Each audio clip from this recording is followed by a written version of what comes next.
Aka kechirasiz, eng qimmat to'lagan shotingiz va qaysi restoranda bo'lgan? Uka tushib gaplashsam bo'laramki, bir o'p bo'lmasin. Bo'ldi, bemalol. Qaysi restoranda necha pul to'lagan? So'z hamma maqtanyapti, trend bo'lyapti. Ya uka, men bu videoga tusha olmadim to'g'risi. Maqtangan kirib qoladi. Kecha mana 3000 dollarga choyxonada o'tirib desam, umuman bo'lmaydi-da.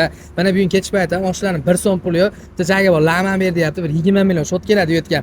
Maqtansam uka, qo'ying bo'lmaydi to'g'risi. Aka, unaqada kiyimlaringiz necha pul? Shuni ayting, bu ham trendda, aka, hamma aytadi-yu. Hozir men kiyimlarim mob efirga qarab monchaga oldim deyishim shartmi-ki 3000 dollar soat olganman. To'g'risi, umuman menga yarashib, men Italiyadan kelganman, 2,5 dollar, patinkam 3,5 dollarga olganman, shimim 1,5 dollarga adashmasam olib berganman, sariq roshnamga berib beraman deyapman. Maqtangan kirib olmasin deb narxlarni aytmadim aka. Bu mashinangiz-chi aka, mashinangiz? Mashinamni Poliplex qilganman. 2,5 millionga qilganman. Har kuni kech payt chiqaver, ertasi kuni tortib olaman. Benzinni Polibay qo'yaman. Ertalabdan kechgacha adashmasam 30 million so'mlik benzin qo'yaman. Hamma 1-2 million so'mlik qo'yganini maqtanib chiqadi. Men maqtanmayapman uka, to'g'risida. 3-4 ta mashinam bor. Har kuni har xil minaman. Uka, to'g'risi, qo'ying maqtanmay. Maqtanish kirib qoladi. Bir marta maqtanganim ko'rdim, 3,5 dollar olgizaman. Nima? Kech payt geli kelyapti. Uka, qo'ying maqtanmayman men. Sog' bo'ling uka. Bo'pti. Aka, video qo'yaveraymi? Siz qo'yavering, maqtangan kirib bo'lmasin.